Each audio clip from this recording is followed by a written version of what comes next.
Ассалаумағалейкум ағайын. Мынау мұздауан осының етегінен үркіншілікте бүкіл қазақ жұрты, әсіресе албан жұрты осы сай арқылы Қытайға өткен.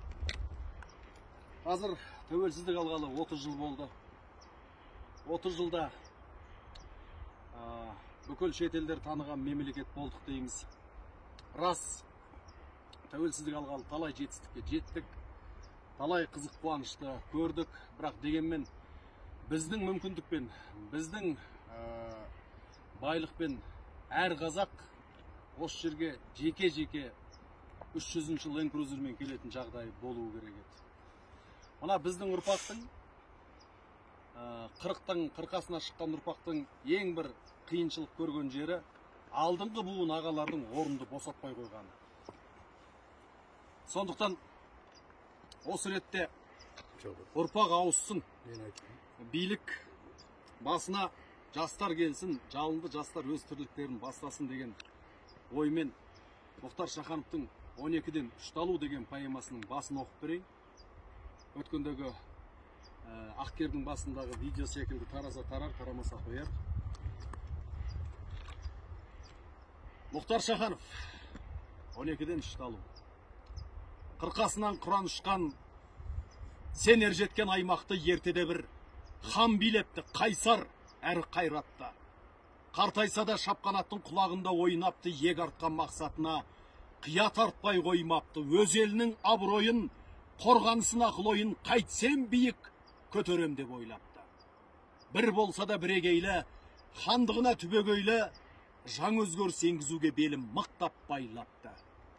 Бірақ сорлы жетіп алмай тоқтамының парқына, мынандай бір заң шығарып таратыпты халқына.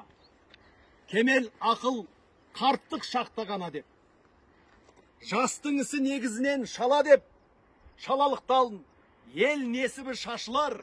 Сондықтан да барлық билер, қазылар, барлық әскер басылар, сайлансын тек ақсақалды қарттардан.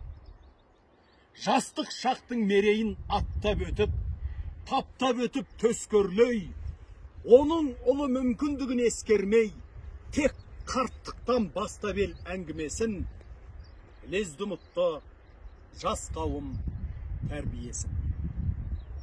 Бұл поэманың 3-тен 1 бөлігі. Арғарай қара сөзбен қысқа айта салайын. Сол патша өзі қартайып отыр, билік басына кілең қарт адамдарды жинап, әскерді де қарттарға беріп, өзінен 15 есе кіші көрші мемлекетке соғыс ашапта тас-талқан болып жеңіледі. Неге? Өйткені жастық жалын жоқ, жастық идея жоқ, жаңалық жоқ. Сонымен пұшайман халде тұтқында отырған кезде сол жаулап алған елдің басшысы: мен саған бір сұрақ қоям, осы сұрақтың жауабын тапсаң, басың бос, таппасаң басыңды алам дейді. Ал қой дейді. 12-ден ұшталса қанша дейді. Сол кезде бәйбішесі ұл тапқандай қуанып, 12-ден ұшталса 9 қой деп қуанып жауап береді. Сол кезде ателестің, басыңды қылышқа дайындай бер дейді. Сол кезде тұтқында отырған ханның елінен бір жас жігіт атып шығып: дат тақсыр, мен хан иемді қорғап қалуға мүмкіндік беріңіз. Бұл сұрақтың жауабын мен берейін. Ал жарайды, мен жастардың ешқашан бетінен қаққан емеспін, жауабыңды айт деген кезде, бұны жұмбақ деуге болмайды. Өйткені 12-ден ұшталуға болмайды. 12 дегеніңіз сіздің 12 айыңыз, 1 жыл 12 айдан құралады. Соның 3 айы көктем. Көктем деген жастық. Көктемді алып тастасаңыз, сіз жемісті күзде көре алмайсыз, жаздың қызығын көрмейсіз, қысқа да маңдытып бармайсыз дейді.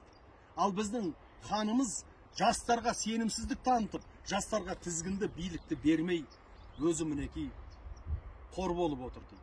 Сол кезде бұл кім екен деп тұтқында отырған хан қараса, өзінің ат қорасында аттың астын тазалап жүрген жігіт екен. Сол кезде бармағын шайнапты: ел басқаратын жігіттерді ат қорада ұстағаным ай деп. Бірақ өкінгеннен пайда бар ма? Өкінішсіз өмір болсын ағайын.